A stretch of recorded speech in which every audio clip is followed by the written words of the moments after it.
El primer encuentro de Cultura Viva Comunitaria, el encuentro nacional, se realizó acá en la sede de gobierno, en la ciudad de La Paz y el Alto, y este segundo encuentro, rectificando después de haber charlado con mi invitado, se va a desarrollar en el departamento de Tarija. Las poleras ya están listas, 14 y 15 de septiembre será la cita indicada para hablar sobre este tema, y bueno, justamente en Bolivia, donde el movimiento ha crecido muchísimo, aunque estaremos lamentando la no presencia de Iván Nogales, al menos físicamente.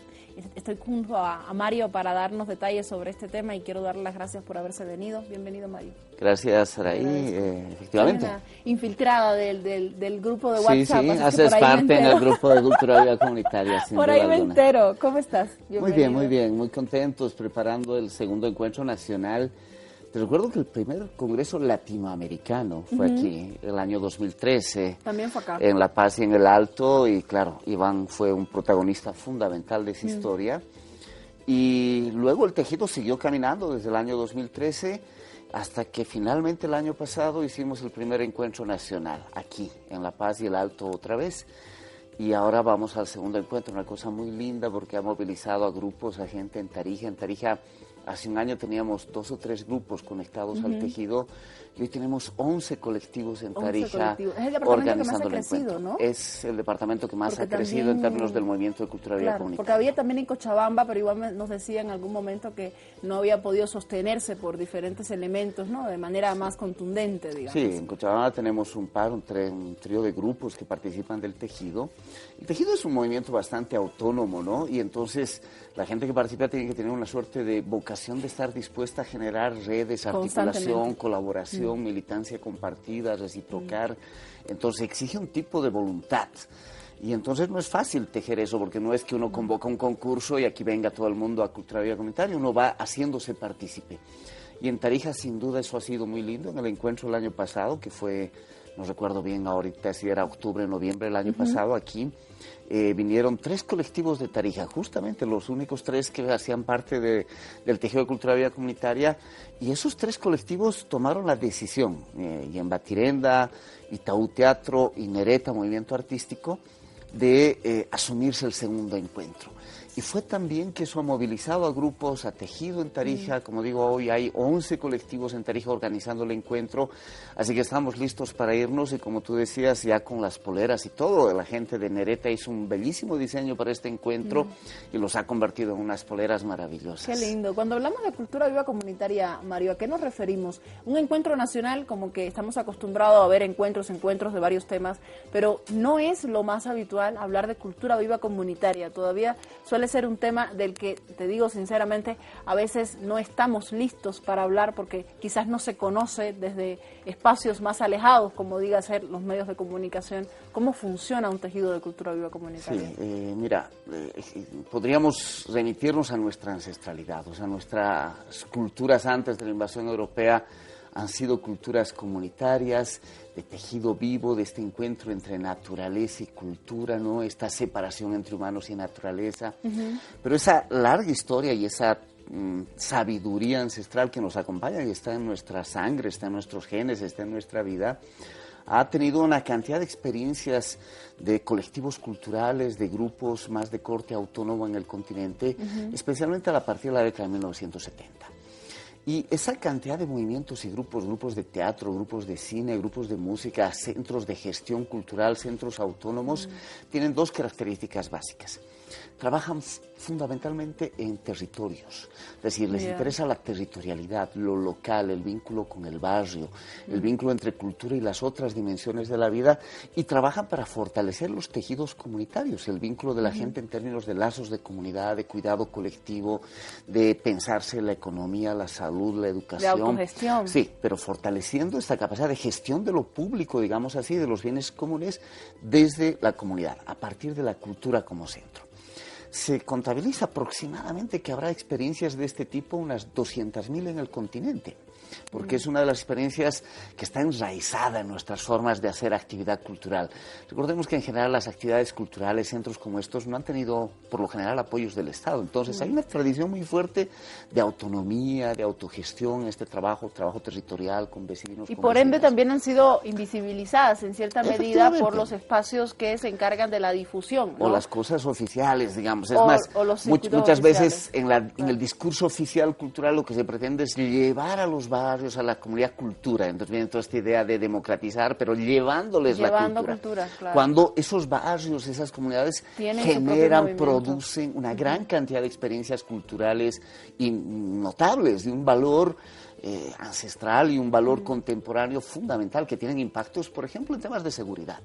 Barrios donde estos lazos culturales y estos tejidos son mucho más fuertes, los niveles de inseguridad o de violencia son menores porque restableces lazos de comunidad, de amparo, de cuidado, de protección, otras formas de reciprocidad, de colaboración. Entonces, esto hay un montón de experiencias.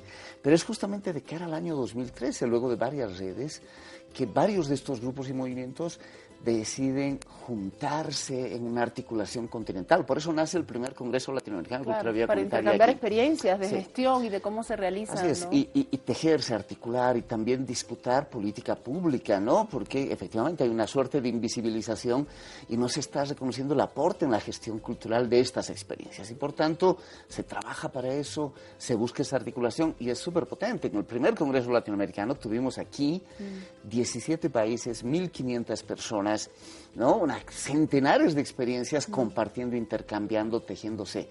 Y desde entonces, 2013 hasta hoy, hemos hecho 4 congresos latinoamericanos, no hemos fallado cada 2 años. Son, además, congresos autogestionados. El último acaba de ser en mayo de este año en Argentina.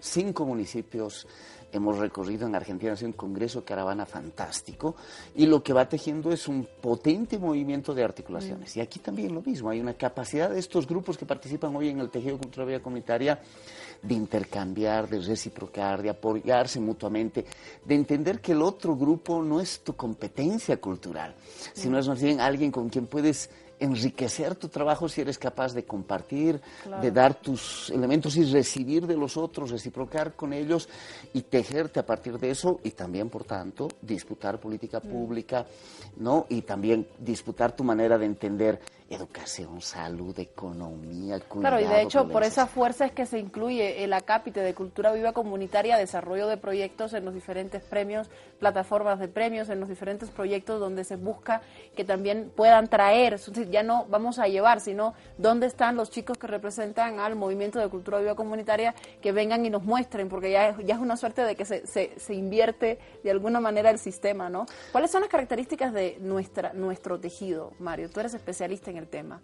Mira, el tejido boliviano es fantástico. Yo diría que una de las cosas que hay en Bolivia es una tradición muy grande de esta capacidad de autogestionar tu propio espacio cultural.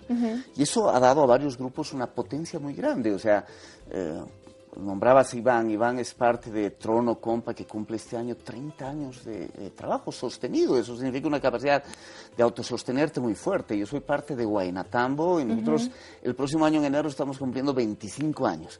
Hay otros grupos que tienen 10, 12, hay grupos que están naciendo, pero esta solidez en la experiencia es una de las cosas fuertes. Eso nos ha dado una capacidad de autonomía que también nos ha permitido negociar con la política pública. Como tú dices, hoy gran parte de los fondos que se generan en el país y política pública tienen siempre su acápite de cultura viva comunitaria, también, porque se reconoce que efectivamente hay un actor fundamental y que lo que hay que hacer es potenciar. En Brasil, donde nació la primera política pública dedicada a cultura viva comunitaria, la gente que trabajaba en ese momento en la Secretaría de Ciudadanía Cultural del Ministerio de Culturas del Brasil, cuando Gilberto Gil, ese gran cantante brasileño, era ministro de Cultura en el Brasil, decía una cosa: hay que pensar la política al revés. O sea, no podemos pensar en que el Estado lleva las cosas a la gente, sino hay que recoger lo que la gente está haciendo y generar una política, un andamiaje burocrático que facilite y potencie eso que la gente está haciendo. La llegada de ellos, claro. Era un vuelco en la cabeza normalmente en el manejo del Estado.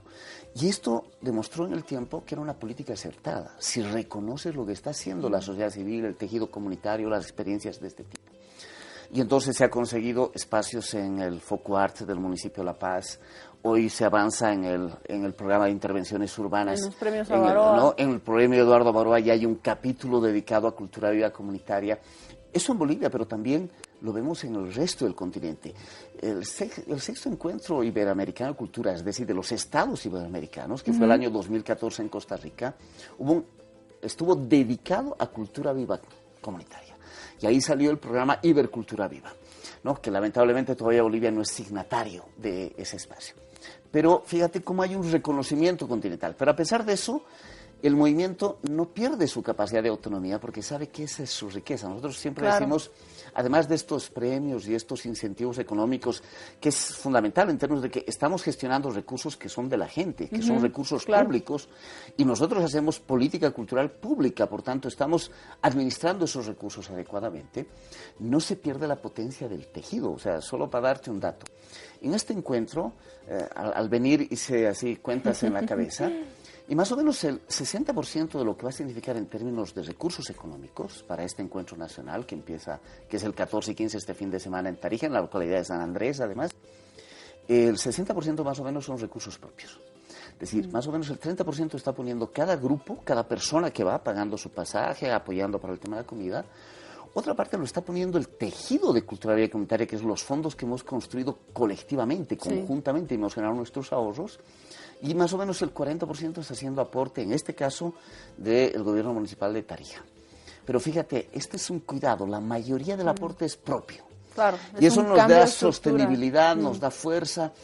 Nosotros, en los grupos de cultura viva comunitaria, para que te fijes, jugamos un pasanaco lo que juega la gente, pero entre grupos. Se atrasan, pero pagan, es lo que importa. Y hoy tenemos 2 grupos de 10, o sea, tenemos 20 colectivos jugando pasanaco, y movilizamos con eso en términos de efectivo, sin contar el trabajo de reciprocidad y de apoyo que nos hacemos, eso que no es monetarizado, nuestro trabajo, nuestros apoyos cuando hacemos un festival, cuando hacemos un encuentro, cuando inauguramos un nuevo local, lo que fuera. Movilizamos casi la misma cantidad de recursos que aporta el FOCUART en el Gobierno Municipal de La Paz. O movilizamos más recurso financiero que lo que hoy aporta el Premio Eduardo Avaroa. Reconocemos estos aportes, pero esta capacidad de aporte propio es lo que nos da consistencia. Y es lo que los hace fuerte, y además los hace también como los convierte en un sistema que puede ser fácilmente trasladado a otros espacios, copiado, calcado, como en su estructura de trabajo. Gracias, Mario, te agradezco muchísimo. A ti, Saraí, y les esperamos el 14 y 15 en Tarija, en San Andrés, porque además del encuentro estaremos debatiendo, conversando.